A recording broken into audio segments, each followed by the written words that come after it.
Is death. चलिए आइए,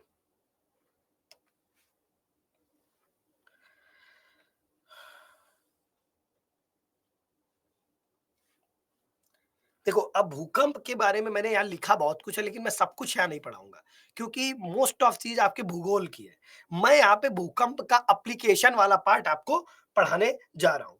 ठीक है, छोटा छोटा चीज बता दूंगा कि असल में भूकंप क्या होता है ना। तो अब इसमें अंदर घुस के आप ज्योग्राफी वाली बात यहाँ मत पूछिएगा मेरे से।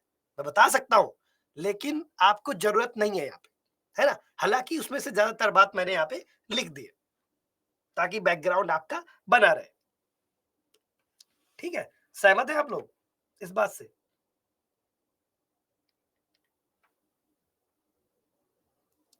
हाँ, मॉड्यूल 2 है, बिल्कुल सही। भूकंप पृथ्वी की सतह पर कंपन की एक श्रृंखला है, जो संचित तनाव और ऊर्जा की निकासी के दौरान पृथ्वी के भीतर भूकंपीय तरंगों के उत्पन्न होने के कारण होता है। बेसिकली कुछ और नहीं है, कंपन की श्रृंखला है। अब जैसे मैं उदाहरण के तौर पे लूं, श्रृंखला क्यों कहा? बहुत से कंपन आते हैं एक साथ, तुरंत एक ही कंपन नहीं आता है। इसीलिए इन कुछ कंपन को आफ्टर शॉक भी कहा जाता है। जैसे अभी मोरक्को का आपको एग्जांपल बताता हूं मैं। हाँ, पूरा बताता हूँ। क्या हुआ कि आपको पता है कि दुनिया जो है वो कई प्लेट्स में बटी है। 7 बड़ी प्लेटों में बटी है और कुछ छोटी प्लेटों में भी है। अब इन प्लेटों में क्या होती है? मूवमेंट। अब प्लेटों की मूवमेंट कैसे होती है ये देखिएगा।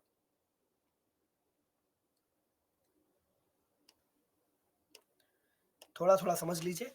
अब जैसे एक ये प्लेट है, एक प्लेट ये है,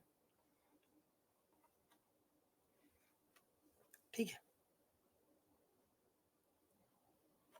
एक प्लेट इसी तरह से दो बना लेते हैं, और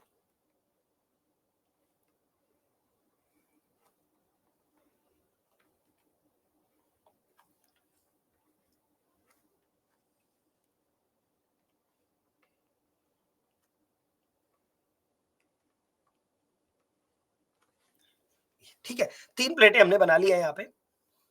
अब एक प्लेट ऐसे जा रही है, एक प्लेट ऐसे जा रही है, तो ये क्या होगी? ऐसे खिसकेगी ना इसके नीचे, ऐसे जाएगी नीचे की तरफ खिसकेगी, है ना। ये प्लेट नीचे खिसकेगी, ये प्लेट ऐसे जाएगी, है ना। भले ही ऐसे ऐसे जा रही है, लेकिन ये खिसकेगी नीचे, एक एक नीचे खिसक जाएगी। इसमें अगर प्लेटें ऐसे आ रही हैं, तो एक ऊपर चढ़ जाएगी दूसरे के। चढ़ेगी कि नहीं? ये वाली प्लेट ऊपर चढ़ जाएगी। और अगर प्लेटें एक ऐसे जा रही है और एक ऐसे जा रही है, तो ये रगड़ेंगी यहाँ पे। करेंगी कि नहीं? तो ये जो बाउंड्री है जिसमें दूर जाती है, इसको कहा जाता है अपसारी। जो नजदीक आ रही है, इसको कहा जाता है अभिसारी। और जो पास एक दूसरे के साथ में चल रही है, समानांतर चल रही है, ठीक है, उसको कहा जाता है संरचना, वो समांतर या संरक्षी किनारा, अपसारी किनारा। एक्चुअली किनारे का ही खेल है यहाँ पे, अभिसारी किनारा, और इसको कहा जाता है संरक्षी किनारा।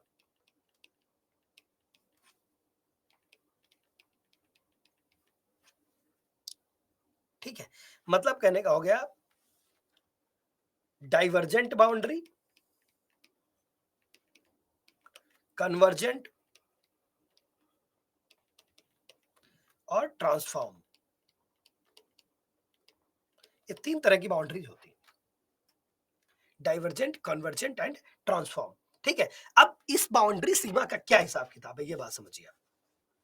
इसमें जब ये रगड़ती हैं, तो अब जैसे माई कोई चीज है ऐसे रगड़ रही है, ऐसे भी रगड़े या ऐसे रगड़े या ऐसे जाए, तो भी क्या होगा? एनर्जी तो रिलीज होगी यहां से, और जब हटेगा तो कुछ मलबा ऊपर जाएगा, कुछ नीचे जाएगा। तो जहां पे मान लीजिए ये काम यहां से शुरू हुआ, सपोज करिए ये काम गहराई में यहां से शुरू हुआ, ठीक है।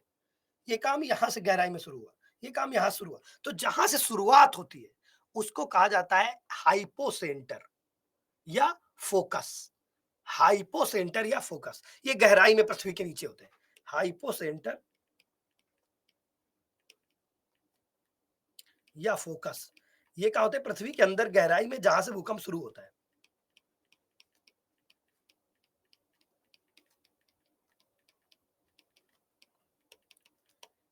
जहां से भूकंप प्रारंभ होता है या जहां से दरार बनना प्रारंभ होती है, ठीक है। नहीं, ये इपिसेंटर नहीं है, इपिसेंटर नहीं है, हाइपोसेंटर या फोकस बोलते हैं इसको, ठीक है। अब दूसरा आता है कि मान लो ये पृथ्वी थी, ये इसकी गहराई में यहाँ ये गहराई, ये केंद्र है, यहाँ से कहीं ये प्लेट्स इससे ज्यादा नीचे नहीं होती, ठीक है। यहाँ मान लीजिए कहीं हुआ तो ये हो गया हाइपोसेंटर, ये। और पृथ्वी की सतह पर जहां ये दिखाई देगा, सपोज करिए यहाँ पे दिखाई दिया, पहली बार महसूस किया गया, तो इट्स ठीक हाइपोसेंटर के ऊपर, तो इसको बोलते हैं ईपी सेंटर। तो ईपी सेंटर कहाँ होता है? ईपी सेंटर होता है आपकी पृथ्वी की सतह पर,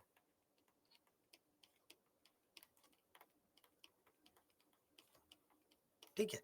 पृथ्वी की सतह पर ईपी सेंटर हो गया, और पृथ्वी के अंदर जो हो गया, जहां प्लेटें एक दूसरे से शुरुआत हुई, वहां हो गया हाइपोसेंटर, ठीक है। यहां तक कोई दिक्कत?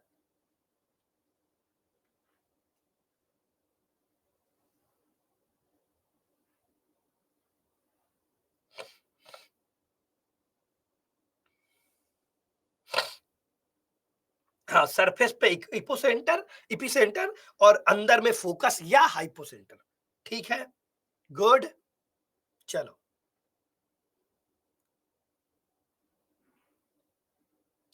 अब आ जाइए यहाँ पे।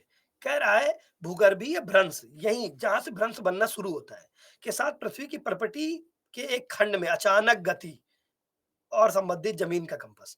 ये भी बात भूकंप को ये भी कह सकते हो, ये अचानक गति उत्पन्न होती है, किसके सहारे? भ्रंश के सहारे। तो ये क्या था? ये बेसिकली ये भ्रंश ही तो था, ये भ्रंश ही तो था, फॉल्ट, ये भ्रंश है, भ्रंश है, फॉल्ट है।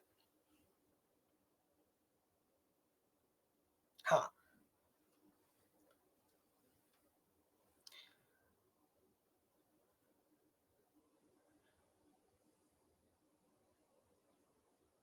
ठीक है। ईपी सेंटर को क्या बोलते हैं? हिंदी में क्या बोलते हैं ईपी सेंटर को? देखो, इसमें बड़ा कन्फ्यूजन होता है, इसलिए मैं हिंदी बार बार याद नहीं करता, क्योंकि हिंदी में गड़बड़ हो जाता है, इसलिए मैं इंग्लिश मीडियम वाला भी वर्जन देख के ही जरूर करता हूँ। कई बार सवाल गलत हो जाता है इसमें। अधिकेंद्र बोलते हैं ईपी सेंटर को, और हाइपो सेंटर को क्या बोलते हैं? फोकस को।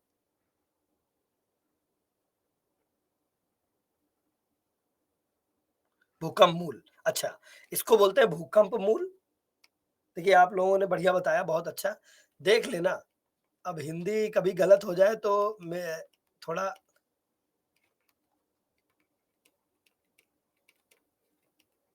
फोकस ही लिख दिया करिए, फोकस लिखिए, हिंदी में भी फोकस लिखिए, फोकस भी लिख दिया करिए, क्योंकि न्यूज में जब आप पढ़ते होंगे, ऑल इंडिया रेडियो में भूकंप आता है तो फोकस ही बोलते हैं इसमें,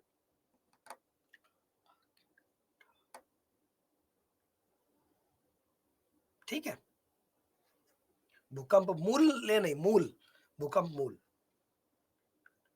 इसीलिए मैं कहता हूं अंग्रेजी जरूर पढ़िए, एक दो सवाल से ही तो पूरा खेल बिगड़ जाएगा। अब ये आ गया भूकंप, ठीक है। अब जैसे ये कहते हैं कि कई बार सतह के नीचे भ्रंश बनते हैं, तो ट्रपन कंपन, लिक्विफैक्शन, देखो लिक्विफैक्शन क्या होता है? बेसिकली जब प्लेटें मान लीजिए कहीं पे बहुत प्लेट ढीली है, मतलब ऊपर की सतह ढीली है ना, है ना, तो इसकी वजह से लिक्विफैक्शन भी हो सकता है, ध्रुवीकरण भी हो सकता है सतह में, भूस्खलन भी हो सकता है, आफ्टर शॉक भी आते हैं। आफ्टर शॉक जानते हैं क्या होते हैं? ये डब्ल्यूएचओ की परिभाषा है, ये डब्ल्यूएचओ की परिभाषा है। डब्ल्यूएचओ कहता है भूकंप को पृथ्वी की सतह पर तथा नीचे लहरों के कारण पृथ्वी के कंपन के रूप में परिभाषित किया जा सकता है। इसके कारण सतह में भ्रंश बनते हैं, ट्रिमर कंपन उत्पन्न होते हैं, ध्रुवीकरण होता है, लिक्विफैक्शन होता है, भूस्खलन होता है, और आफ्टर शॉक। आफ्टर शॉक कुछ और नहीं होता, बल्कि भूकंप आने के बाद और जो कंपन आते हैं उनको आफ्टर शॉक कहा जाता है।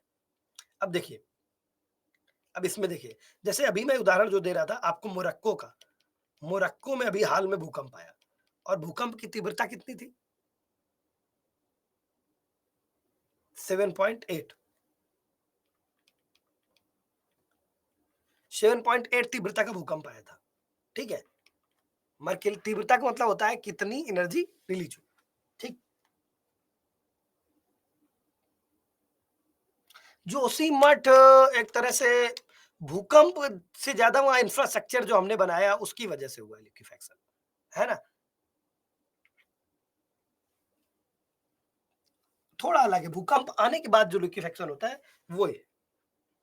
हाँ, रिटर स्केल पे, रिचर स्केल या रिक्टर पैमाना भी इसको बोला जाता है। तो आगे मैं पढ़ाऊंगा क्या होता है, ठीक। मोरक्को में उसके बाद कई आए साथ के साथ ही, एक मेन आ गया, गिर गए बिल्डिंग, सब लोग भागने लगे, दब गए। फिर थोड़ी देर बाद 6.2 तक के आए आफ्टर शॉक, 6.2 तीव्रता तक के आफ्टर शॉक आए। तो ये जो आफ्टर शॉक है ये है। ध्रुवीकरण ऐसा होता है, देखो जब भूकंप आएगा तरंगे चलेंगी ऐसे। अब मान लीजिए कहीं पे क्या हो गया, आपकी चट्टान है, ठीक है, और उसमें क्या है, चट्टान में है पानी, ठीक। लेकिन वो क्या करेगी, जब तरंग आएगी तो उसको दबाव बनाएगी। तो दबाव बनाएगी तो आपको सतह पे क्या दिखेगा, कुछ मलबा, कुछ दलदल निकलता हुआ दिखेगा, वोल्केनो टाइप दलदल निकलते हुए दिखेंगे तरंगों की वजह से। इसको लिक्विफेक्शन कहते हैं, जब चट्टाने बिल्कुल ढीली हो जाए, थी उनमें आर्द्रता पहले से थी लेकिन वो ढीली हो गई, ठीक है, कोई दिक्कत। ट्रिमर कंपन होता है ऐसे कांपना। ट्रिमर कंपन का मतलब होता है, ये बेसिकली भूकंप के लिए यूज किया जाता है। ट्रिमर कंपन लगातार कांप जाना।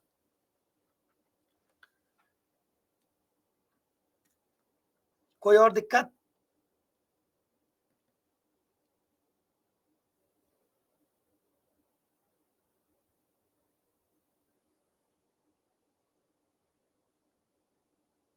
अब जैसे इसी इसी जो मान लीजिए इसी के ऊपर कोई बिल्डिंग बनी होती है ऐसी चट्टान के ऊपर।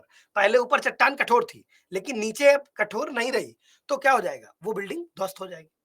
तो लिक्विफैक्शन भी एक तरह की चीज है, ठीक है। चलो,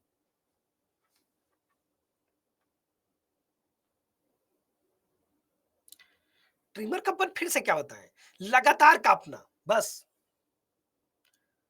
जब भूकंप के कंपन आते हैं तो उनको ट्रिमर कंपन कहा जाता है, ठीक है। ये कैसे आया आपने समझ लिया। अब भूकंप के प्रकार कितने होते हैं, ये देखिए। भूकंप को मुख्यतः 4 प्रकारों में बांटा गया है। टेक्टोनिक, ज्वालामुखी, कोलैप्स और विस्फोट, ठीक है। ये 4 प्रकार बांटे गए। टेक्टोनिक प्लेट क्या होते हैं, जो पीछे आपने देखा। टेक्टोनिक भूकंप, ज्यादातर भूकंप टेक्टोनिक भूकंप ही है, ठीक है, प्लेट की वजह से जो आते हैं। दूसरे ज्वालामुखी भूकंप, जब कई बार ज्वालामुखी आती है तो उसके परिणाम स्वरूप भी ज्वालामुखी गतिविधि के संयोजन के साथ भूकंप आ जाते हैं, ठीक है। कोलैप्स भूकंप क्या है, जैसे कोई भूमिगत गुफा है और वो एकदम से ढह जाए, तो उससे भी छोटी पैमाने पे भूकंप की तरंगें महसूस की जाती हैं, ठीक है। खानों में, भूमिगत गुफाओं में छोटे भूकंप आते हैं। सतह पर चट्टान विस्फोट से उत्पन्न भूकंप के कारण होते हैं। अब कई बार क्या होता है कि चट्टान तोड़ रहे हो आप बॉम्ब लगा के, तो उससे भी भूकंप आते हैं। अगर आप कभी इधर जाए झारखंड में, तो वहां पे काफी माइनिंग एक्टिविटी चलती है और ब्लास्ट भी किया जाता है। उस ब्लास्ट से क्या होता है, आपको भूकंपीय तरंगे भी उत्पन्न होती है। विस्फोट भूकंप क्या होते हैं, भूकंप जो परमाणु या रासायनिक उपकरण के विस्फोट से, मान लो परमाणु बम का आप परीक्षण कर रहे हैं, तो जब परमाणु बम का परीक्षण किया जाता है तो उससे भी भूकंप तरंगे उत्पन्न होती है। देखो अब ये सब चीज कोई समझने वाली नहीं है, ये तो फैक्ट है, इसमें कुछ समझने वाला है।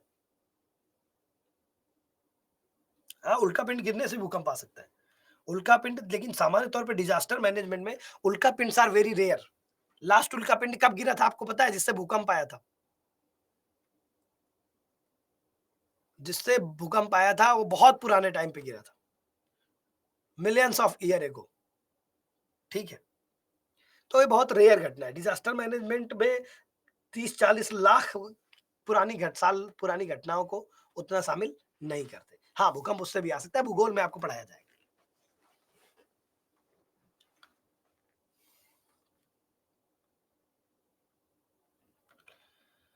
अब ये भूकंप से कैसे कैसे क्या होता है, थोड़ा बना हुआ है चित्र आपका। भूकंप के टाइप में ही उनकी गहराई के आधार पे भी भूकंपों का विभाजन किया गया है। उथले भूकंप होते हैं जो ऊपर आते हैं, 70 किलोमीटर गहराई, 0 70 किलोमीटर, मध्यवर्ती 70 से 300 किलोमीटर, गहरे भूकंप 300 से 700 किलोमीटर गहराई से उत्पन्न होते हैं। अब जैसे यहाँ प्लेटें नहीं होती, 300 किलोमीटर गहराई के नीचे प्लेटें नहीं है, फिर भी भूकंप आते हैं। इसका कारण शायद संवहनी तरंगे ही होती हैं और कुछ नहीं, जो पृथ्वी के अंदर चलती हैं, ठीक है? मैग्मा का स्थानांतरण करती है। तो ये थोड़ा अभी भी वैज्ञानिक इस बात को समझ नहीं पाए कि प्लेट यहाँ तो होती नहीं, फिर भी आ जाता है, कैसे आ जाता है? तो ये है। सामान्य तौर पर डीप फोकस भूकंप शब्द का प्रयोग किस लिए किया जाता है? 70 किलोमीटर से गहरे के लिए, सामान्य तौर पर। 70 किलोमीटर से अधिक अधिक गहरे सभी भूकंप स्थल मंडल के बड़े स्लैब के भीतर स्थानीयकृत होते हैं, जो पृथ्वी की मैंटल में डूबे रहते हैं। भले ही अपेक्षाकृत कम परिमाण के हों, उथले फोकस वाले भूकंप उनके गहरे केंद्र की तुलना में सतह पर अपेक्षाकृत अधिक नुकसान पहुंचा सकते हैं। ये समझने वाली बात है। अब जैसे ये भूकंप आया, ये भूकंप आया, ये भूकंप आया, इसमें सबसे ज्यादा, भले ये इसकी तीव्रता भले कम हो, लेकिन सबसे ज्यादा नुकसान यही पहुंचाएगा। ऐसा क्यों, बताइए? क्या लगता है आपको, ऐसा क्यों होता है?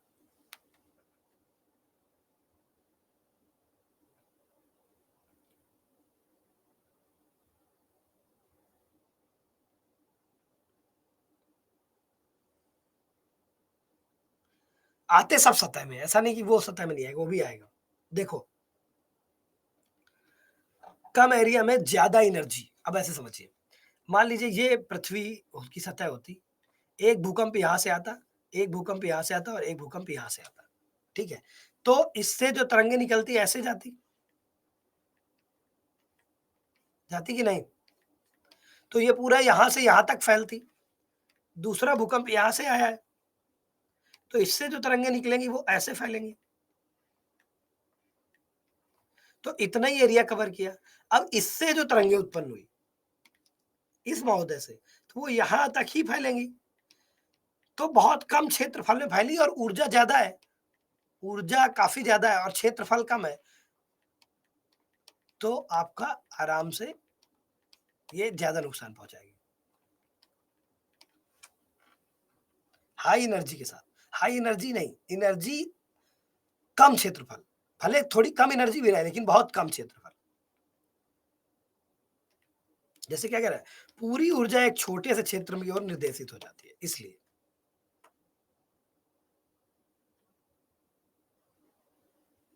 समझ में आ गया ना ये?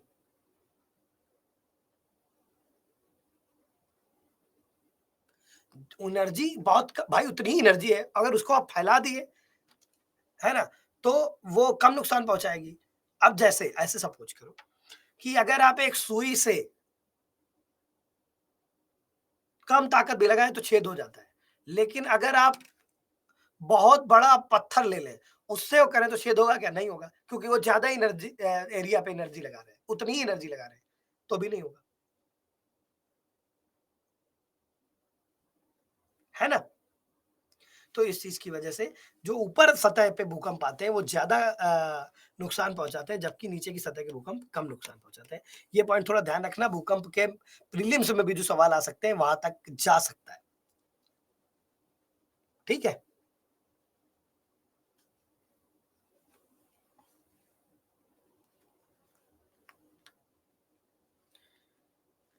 गति वति की बात मत करिए, एनर्जी है तो एनर्जी की बात करिए बस।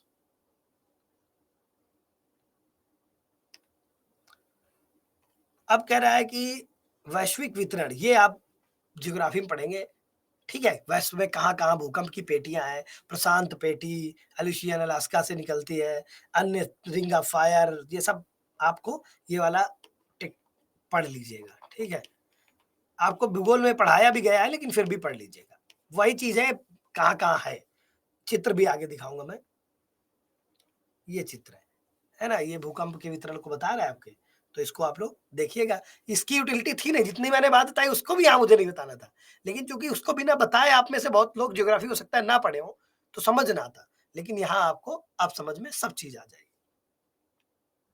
अब ये आ जाइए, यहाँ पे आ जाइए।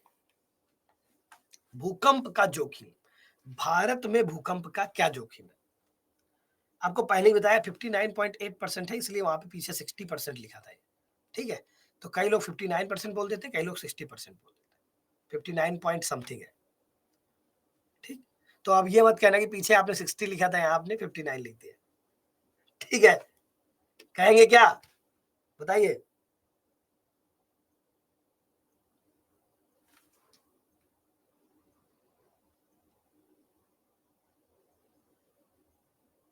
हाँ, मत कहना।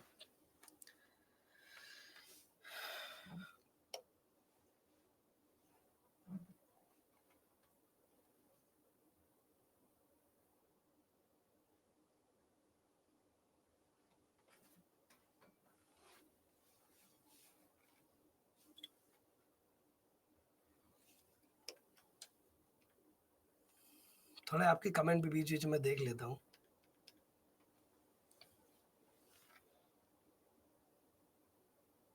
हाँ, कहीं 50 वही 59-60 के आसपास, तो ठीक है, 59% के आसपास क्षेत्रफल जो है वो गंभीर भूकंप, मध्य से लेकर गंभीर भूकंपों के का सामना कर सकता है। मतलब कहने का जो 3 से ऊपर का भूकंप होगा।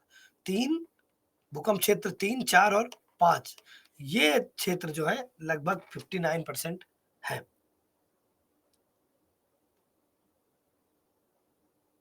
नहीं, कानपुर से हम, गुजरात से नहीं, कानपुरिया हैं हम लोग, कानपुरिया।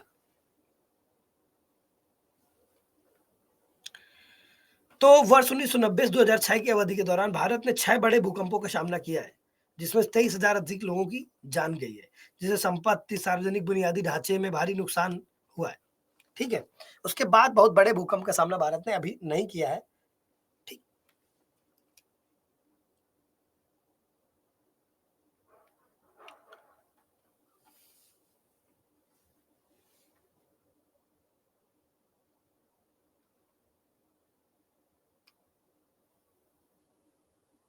क्या?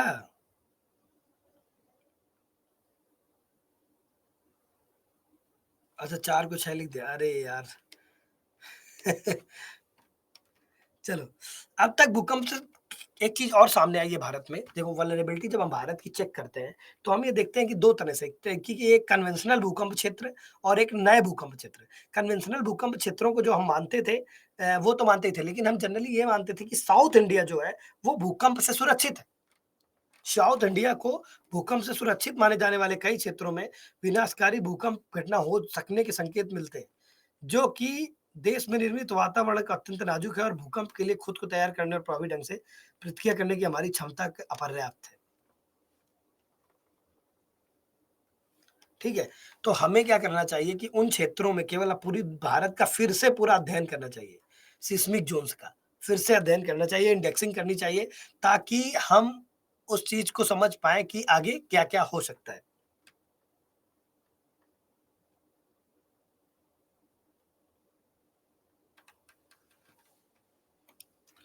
अरे! हिमालय क्षेत्र में है।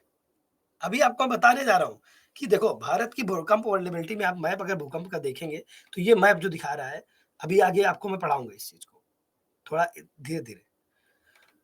वर्ष 1990 के दशक में यूएन द्वारा मनाए गए प्राकृतिक आपदा न्यूनीकरण के अंतर्राष्ट्रीय दशक के दौरान भारत ने वर्ष 1991 में उत्तरकाशी भूकंप, 1993 में लातूर भूकंप, वर्ष 1997 में जबलपुर भूकंप, चमोली भूकंप जैसे कई भूकंप देखे। इसके बाद 26 जनवरी 2001 के भुज भूकंप और 8 अक्टूबर 2005 के जम्मू कश्मीर भूकंप आए। ये भारत के रिसेंट भूकंप हैं। जब से भारत ने यूनाइटेड नेशंस में नेचुरल डिजास्टर रिडक्शन पे दशक मनाया उसके बाद, ठीक है? अब यही बताया कि about 59% of the land area is liable to seismic hazard damage, ठीक है? अब हमारे पास भारत को कितने भूकंप जोन में बांटा गया है, बताइए? भारत को कितने भूकंप जोन में बांटा गया है?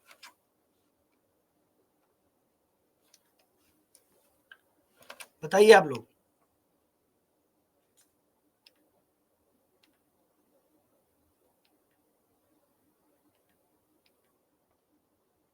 देखो, भारत को पहले 5 भूकंप जोन में बांटा गया था।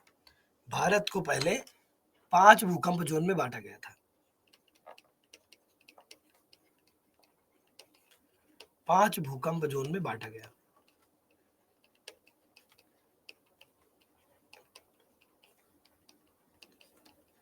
जिसमें 1, 2, 3, 4 व 5 थे।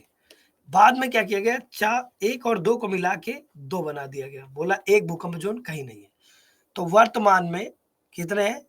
1, 2, 3, 4 और 5। मतलब 5 भूकंप जोन में बांटने के बावजूद भारत में वर्तमान में 4 ही भूकंप जोन है। भूकंप जोन 1 होता ही नहीं भारत में।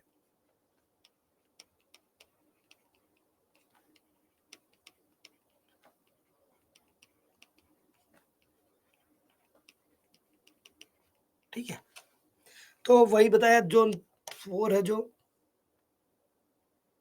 वो कह रहा है लो रिस्क जोन है। वो zone 2, zone 3 moderate risk zone, मध्यम, ये ज्यादा रिस्क जोखिम का क्षेत्र, और ये अत्यधिक जोखिम का क्षेत्र, अति उच्च जोखिम का क्षेत्र। ठीक है, यहाँ पे कितने भूकंप आते हैं? 4 से कम के 6 से कम के भूकंप आते हैं। यहाँ 7 के आसपास भूकंप आते हैं। यहाँ 8 तीव्रता के भूकंप आते हैं। यहाँ पे 9 तीव्रता के भूकंप आ सकते हैं, 9 या उसके ऊपर। ठीक है, ये चित्र भी दिखाया गया है। अब ये देखो, आप एक चीज देखोगे कि हमारे जो अति उच्च भूकंप क्षेत्र है वो कहाँ है। आप पाएंगे कि अति उच्च भूकंप क्षेत्र हिमालय। क्यों? क्योंकि यहाँ प्लेट कन्वर्जेंट बाउंड्री वाला क्षेत्र है। ये क्या है? कन्वर्जेंट बाउंड्री वाला क्षेत्र है। तो कन्वर्जेंट सीमा में, और ये यहाँ पे क्या है, यहाँ कौन कौन सी प्लेट है? यहाँ पे 2 प्लेटें मिलती है। एक प्लेट इधर से आती है, कौन सी? Eurasian plate. और एक प्लेट इधर से जाती है, कौन सी? भारतीय प्लेट। और यहां भी क्या है? भारतीय प्लेट, और इधर से अरेबियन प्लेट। इधर से आती है अरेबियन प्लेट। ये एक शॉर्ट प्लेट है। तो जहां 2 प्लेटें टकराती हैं, वहां पे जो भूकंप आते हैं वो अति उच्च तीव्रता के आते हैं। इसीलिए आपको देखने में मिल रहा होगा कि यहाँ पे ज्यादा है, नॉर्थ ईस्ट की वल्नरेबिलिटी भूकंप के प्रति बहुत ज्यादा है।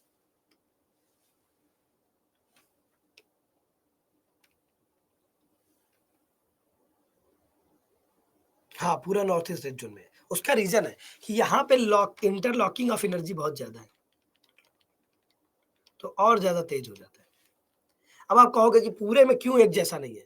उसका रीजन है कि कुछ क्षेत्रों में एनर्जी लॉक होती है। जैसे मान लीजिए ये पूरा है और ये पूरा है, तो हो सकता है हमारा यहाँ एनर्जी ना लॉक हो, हमारी एनर्जी यहाँ ज्यादा लॉक हो, तो यहाँ होगा, यहाँ होगा, यहाँ होगा। जहां लॉकिंग का चांस ज्यादा होता है वहां पे ज्यादा तेज भूकंप शुरू होने की संभावना होती है। ठीक है,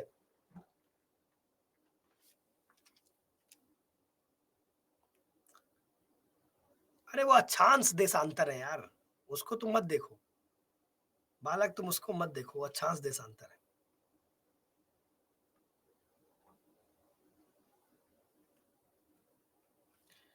ठीक है बालक,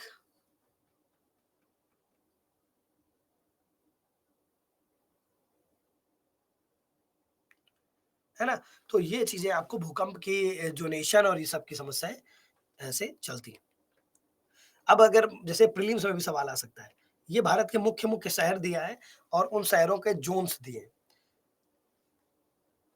जैसे हमारे चेन्नई, कोलकाता, लखनऊ और मुंबई, ये चेन्नई, कलकत्ता और मुंबई खास करके ये जोन 3 में। ठीक है, जबकि जबकि बड़े शहरों में, 4 बड़े शहरों में दिल्ली जो है वो जोन 4 में। ये बड़ी बात है ना? तो दिल्ली इन दोनों से ज्यादा, इन तीनों से ज्यादा वल्नरेबल हुआ कि नहीं हुआ भूकंप को लेके? प्रदूषण को लेके भी ज्यादा वल्नरेबल है और भूकंप को लेके भी ज्यादा वल्नरेबल है ना? तो आपको ऐसे ऐसे ध्यान रखना है। कुछ इंपॉर्टेंट है देखने की बात यह कि जम्मू कश्मीर में जो हमारा मुख्य शहर है, अगर मैं बात करूं तो श्रीनगर हमारा जोन 5 में है, जबकि जम्मू हमारा जो है वो ज़ोन 4,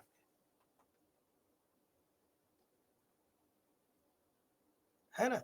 तो ये भी थोड़ा-थोड़ा बहुत ज़्यादा जानने की ज़रूरत नहीं है। नॉर्थ ईस्ट के ज़्यादातर शहर कहाँ हैं? ज़ोन 5 में है। जैसे अगरतला, आइज़ॉल, गंगटोक, गुवाहाटी, इम्फाल, ईटानगर, कोहिमा, पोर्ट ब्लेयर, शिलांग, सारे, है ना? सारे मुख्य शहर जो नॉर्थ ईस्ट के हैं वो ज़ोन 5 में। तो ये बहुत ज़्यादा वल्नरेबल है भूकंप को लेके।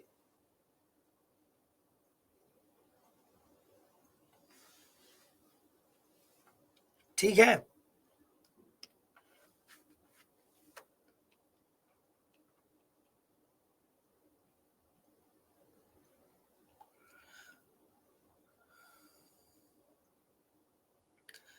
देख लो राजस्थान का जो ज़्यादातर क्षेत्र, राजस्थान का ज़्यादातर क्षेत्र ज़ोन 2 में है और कुछ क्षेत्र ज़ोन 3 में है। ये मैप दिख रहा है ना आपको? इस मैप से अंदाज़ा लगा लो, कौन कहाँ है।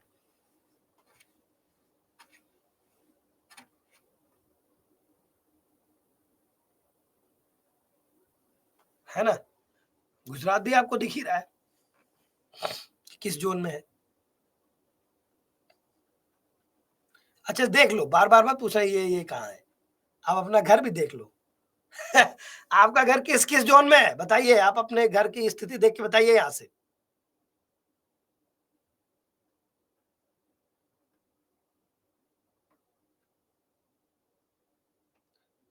हाँ, कोई ज़ोन 4-5 में है क्या? अच्छा, कंचन ज़ोन 4 में है। भानु भी ज़ोन 4 में है। आदित्य भी ज़ोन 4 में है। मैं भी ज़ोन 4 में हूँ।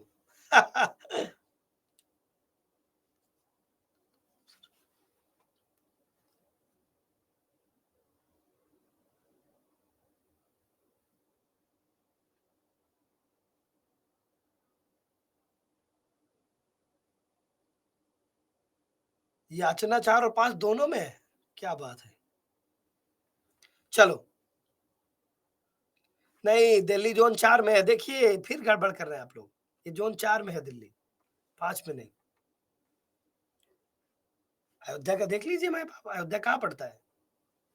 अयोध्या या तो ज़ोन 2 में होगा या ज़ोन 3 में होगा।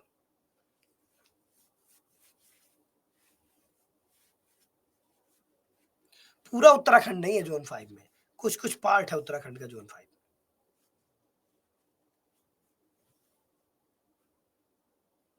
ठीक है, चलो देखिएगा मैप से आप, 2-3 में से एक में होगा बस। अभी आप जाके देखो, यहाँ पे यही बैठा के सब बता दूँ क्या किस-किस ज़ोन में है? मैप दिखा दिया गया, मैप से देखो। अब भूकंप का प्रभाव क्या हो सकता है? अब जो बातें हैं वो बहुत उसकी नहीं है, बस आपको पता होना चाहिए कि है। एक तो जीवन की हानि होगी, होगी कि नहीं? ज़िंदगी से हाथ धो बैठोगे कि नहीं? बताओ। भूकंप आएगा तो ज़िंदगी से हाथ धो बैठोगे? यस। आधारभूत अवसंरचना को हानि होगी? हाँ, जीवन की हानि होती है, इंफ्रास्ट्रक्चर की हानि होती है, इलेक्ट्रॉनिक शॉर्ट सर्किट हो जाता है, भूस्खलन लग हो जाती है, आग हो जाती है ना? आग भी लग सकती है, शॉर्ट सर्किट्स होगा तो आग भी लग सकती है। फ्लैश फ्लड भी आ सकती है, मान लीजिए कोई डैम टूट जाए भूकंप से, तो फ्लैश फ्लड आ जाएगी, है ना? और सुनामी भी भूकंप से ही जुड़ा हुआ है, मुख्य रूप से सुनामी भूकंप से जुड़ा है। अभी आपको ये नेक्स्ट टॉपिक आपका सुनामी है, उसमें मैं आपको ये बताऊँगा कि भूकंप से कैसे जुड़ी हुई है।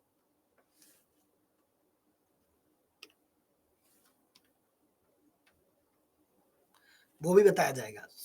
फ्लैश फ्लड मतलब अचानक फ्लड, अचानक बाढ़ आ जाना। अचानक बाढ़ आ जाने का मतलब होता है फ्लैश फ्लड। फ्लैश क्या होता है? एकदम से जल्दी से आ जाए, मौका ना दे आपको भागने का। पहाड़ी क्षेत्रों में बहुत होता है, कभी-कभी रेगिस्तानी क्षेत्रों में भी होता है।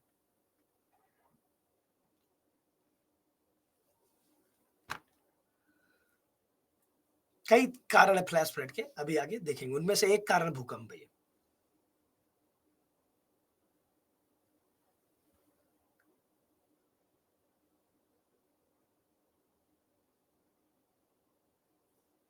हाँ, सिक्किम में जो फ्लड आई थी, वो भूकंप की वजह से नहीं थी, दूसरी वजह थी। एक तरह का फ्लैश फ्लड ही था। उसमें नेचुरल लेवी टूटे थे, अभी आगे मैं बताऊँगा। मोरेन्स टूट गए थे ग्लेशियर की वजह से। डैम में ज्यादा पानी आ गया था, उसके पहले कुछ और टूटा था, उसको देखिएगा अभी आगे बताओ। अब ये जो है आपकी भारत में भूकंप से प्रबंधन की रणनीति है। मैं इसकी इंग्लिश लिखिए, मैं हिंदी भी लिख दूंगा आपको पूरा। 6 पिलर स्ट्रेटजी है भारत में भूकंप मैनेजमेंट की, याद रखना। 6 पिलर स्ट्रेटजी है अर्थक्वेक मैनेजमेंट की भारत में, सरकारी दस्तावेज है एनडीएमए का, उससे निकाला गया है। ठीक, तो पहला पिलर क्या है, कह रहे हैं फर्स्ट पिलर क्या है, first earthquake resistant infrastructure of new structure. जो भी नई संरचनाएं बने, नई संरचनाएं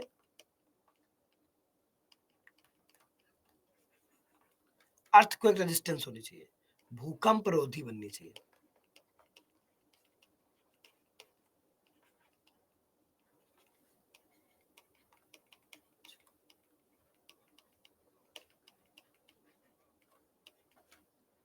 नंबर 2 कह रहा है selective seismic strengthening and retrofitting of existing priority structure and light line structure, life line structure. कह रहा है कि मान लो ये तो नई संरचनाएं हो गई, नई संरचनाओं को भूकंप रोधी बनाइए आप, बिना भूकंप रोधी के नई संरचना मत बनाइए, कोई भी नई बिल्डिंग। दूसरा, जो पहले से बनी है, मान लीजिए पहले से बहुत बिल्डिंगें बनी है और उनमें से कुछ बिल्डिंगें ऐसी हैं जो अभी ठीक ठाक है लेकिन भूकंप रोधी नहीं है, भूकंप रोधी नहीं है, उस जमाने में भूकंप रोधी तकनीक नहीं थी, तो भूकंप रोधी नहीं है।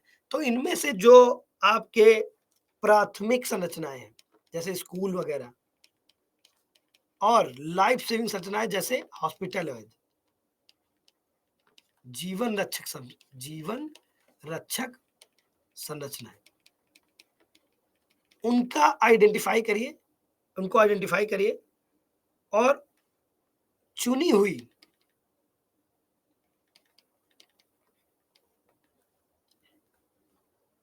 संरचनाओं का क्या करना है आपको, चुनी हुई संरचनाओं का रेट्रोफिटिंग, रेट्रोफिटिंग जानते हैं? रेट्रोफिटिंग का मतलब होता है कि जैसे कोई बिल्डिंग है, अब उस बिल्डिंग में पिलर्स नहीं थे तो आपने साइड साइड से पिलर जोड़ दिए उसमें, है ना, साइड साइड से पिलर खड़े कर दीजिए या बीम्स वगैरह बना दिए, और तो इसको बोलते हैं रेट्रोफिटिंग। भूकंप के हिसाब से आपने रेट्रोफिटिंग कर दिया पहले से उपस्थित संरचना का। ठीक है, गिराना इसको बहुत महंगा पड़ जाता है, ये ऑलरेडी है इसलिए। ठीक है, रेट्रोफिटिंग।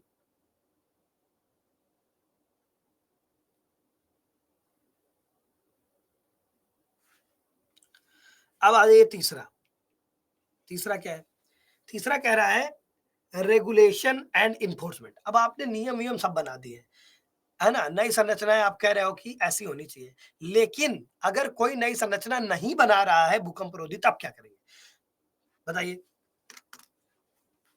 बताइए।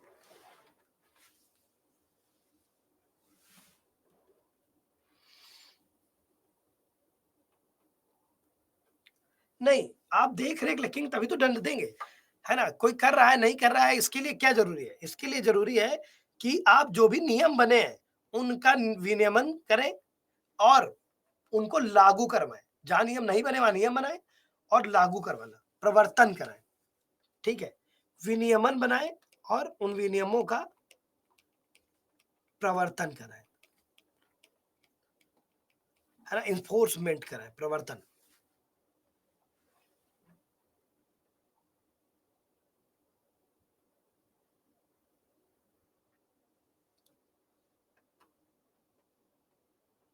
है ना,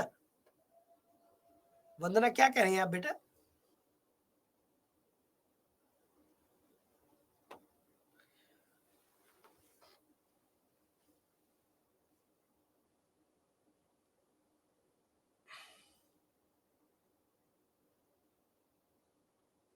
क्या हुआ, अर्थक्वेक का इफेक्ट नहीं बताया मैंने, बताइए यार, अर्थक्वेक का इफेक्ट नहीं बताया क्या मैंने? मैंने क्या कहा है, अर्थक्वेक से जीवन की हानि होती है, बुनियादी और संरचनाओं की हानि होती है, इलेक्ट्रॉनिक सर्किट आग लग सकती है, भूस्खलन हो सकता है, फ्लैट फ्लड सकती है, सुनामी आ सकती है, और क्या? तो ऐसे कमेंट मत किया करो बेमतलब में, है ना। चलो, लगता है कि फिर बताया नहीं है ना तो वो हो जाता है। चलो अगला चौथा कि और क्या कर सकते हैं इसमें? आप इसमें और क्या कर सकते हैं?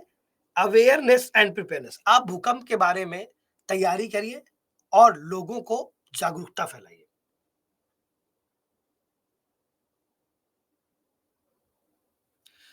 रेट्रोफिटिंग लिखा है, चुनी हुई संरचना लिखा है। संरचनाओं का रेट्रोफिटिंग, सबका नहीं, चुनी हुई संरचनाओं का।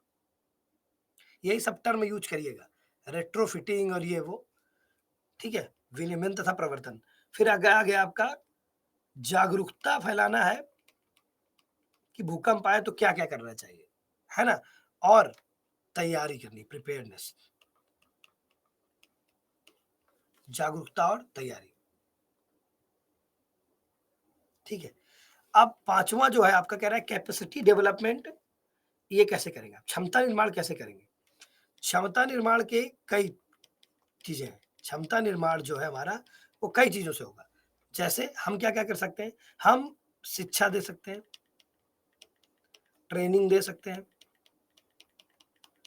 हम रिसर्च एंड डेवलपमेंट कर सकते हैं, आर-एन-डी, आर-एन-डी को बोलते हैं रिसर्च एंड डेवलपमेंट, शोध एवं विकास, ठीक है? और और क्या कर सकते हैं आप? जितना भी भूकंप की चीज़ें हैं, ज़ोनेशन से लेके एक-एक चीज़, उन सबका डॉक्यूमेंटेशन भी करना है। क्या सामग्री की आवश्यकता होती है, भूकंप आएगा तब क्या होगा, कैसे होगा, वो सारी चीज़ों को भी आपको यहाँ पे क्या करना है? हुँ, और तीसरा, तीसरा क्या करना है? वो छठा क्या करना है? छठा में आपको करना है इमरजेंसी रिस्पॉन्स, है ना? अचानक इमरजेंसी प्रतिक्रिया,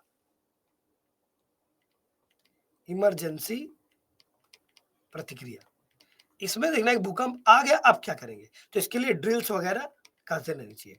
ड्रिल्स वगैरह करते रहना चाहिए। ड्रिल्स जानते हैं क्या होता है?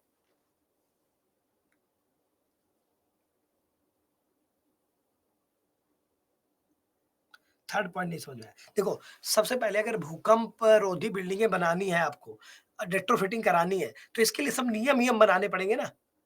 तो रेगुलेशन बनाने पड़ते हैं, विनियमन करना पड़ता है और फिर इन नियमों को लागू करवाना, तो होता है प्रवर्तन, ठीक है? ये 6 स्तरीय स्ट्रैटेजी है भारत सरकार की भूकंप से निपटने की। कोई समस्या? देखो, डिजास्टर में आपको सीधा-सीधा लिखना होता है। वहाँ पे आ जाता है कि भारत सरकार की नीति क्या है भूकंप से निपटने की। हवा-हवाई हो जाओगे कितने होशियार हो, अगर आप पढ़ के नहीं गए हो तो, है ना? पढ़ गए हो तो सिंपल है, कोई बहुत कठिन चीज़ थोड़ी ना है इसमें। पढ़ गए हो तो मस्त है। तो इसमें मेन ये होता है कि तुमको सब आता है, लेकिन उसको आपको क्या करना है? अरेंज करना है। उसको लिखते वक़्त कॉन्फिडेंस से लिखना है कि हाँ, 6 पिलर स्ट्रैटेजी है, 6 पिलर स्ट्रैटेजी, 6 स्तंभ की रणनीति है, रणनीति।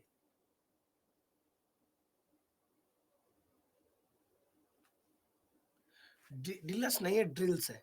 ड्रिल करना मतलब होता है बार बार प्रैक्टिस करते रहना कि भूकंप आ गया, आप क्या किया जाए।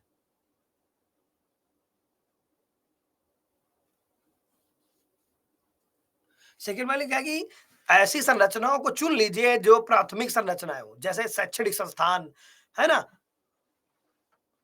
पुल, ये सब, और जो जीवन रक्षक संरचनाएं हैं जैसे शेल्टर होम्स हैं, हॉस्पिटल्स हैं, उनका रेट्रोफिटिंग कर दीजिए। रेट्रोफिटिंग मतलब उनको मजबूत कर दीजिए। ऐसी ऐसी युक्तियां आ गई हैं आजकल जिनको लगा के आप उसको मजबूत कर सकते हैं, ठीक है? कोई और? ज्यादातर लोगों को कोई समस्या नहीं है, आगे बढ़ते हैं।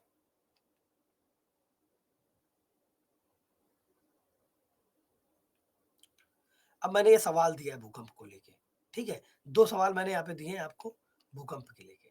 अब जैसे आप ये कहोगे कि संरचनात्मक उपाय, गैर संरचनात्मक उपाय, तो यही है, 6 प्रोन स्ट्रैटेजी के अंदर दोनों है, संरचनात्मक और गैर संरचनात्मक दोनों है। अब डिजास्टर से निपटने में उपाय जो होते हैं संरचनात्मक और गैर संरचनात्मक का मतलब समझते हैं आप? मैं बता देता हूँ आपको, आगे के लिए हमेशा के लिए हो जाएगा, कुछ भी दिक्कत नहीं आएगा। 2 ही तरह के उपाय किए जाते हैं, संरचनात्मक, किसी भी डिजास्टर में आप यही लिख देंगे, और गैर संरचनात्मक, ठीक है? संरचनात्मक और गैर संरचनात्मक।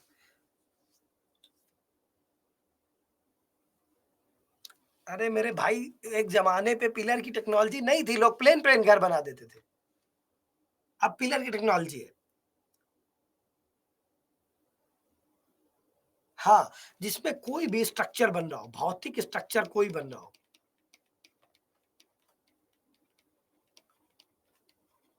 या संस्थागत स्ट्रक्चर, कोई भी स्ट्रक्चर बन रहा हो तो वो संरचनात्मक उपाय होंगे। कोई भी स्ट्रक्चर बन रहा हो, ठीक है? और गैर संरचनात्मक क्या होगा, जागरूकता फैलाना, ये करना, रिसर्च करना, है ना? जहाँ कोई संरचना ना बन रही हो।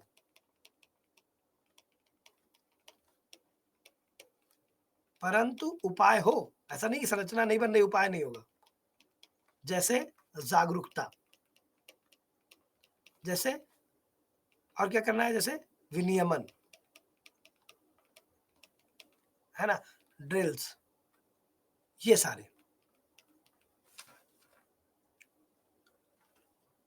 तो आपको कभी गैर संरचनात्मक संरचनात्मक की दिक्कत आए तो आप ऐसे ही दिमाग लगा लीजिएगा कि इनमें कोई संरचना बन रही है क्या?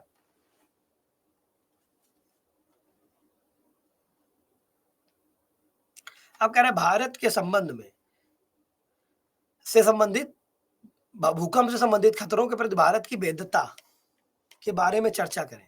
पिछले 3 दशक के दौरान भारत के विभिन्न हिस्सों में भूकंप के कारण हुई प्रमुख आपदाओं की मुख्य विशेषताओं सहित उदाहरण दें। भारत में ये पाया गया है कि जभी भी भूकंप आते हैं, ठीक है? भारत में जब भी भूकंप आते हैं, तो बहुत ज़्यादा क्या होता है, नुकसान होता है। जान-माल दोनों का, बहुत ज़्यादा नुकसान होता है। क्यों? क्योंकि यहाँ भूकंप के से बचने के लिए कोई भी प्रयास नहीं किए गए हैं। प्रारंभिक रूप से कोई भी प्रयास नहीं किए गए थे। बाद में प्रयास शुरू हुए।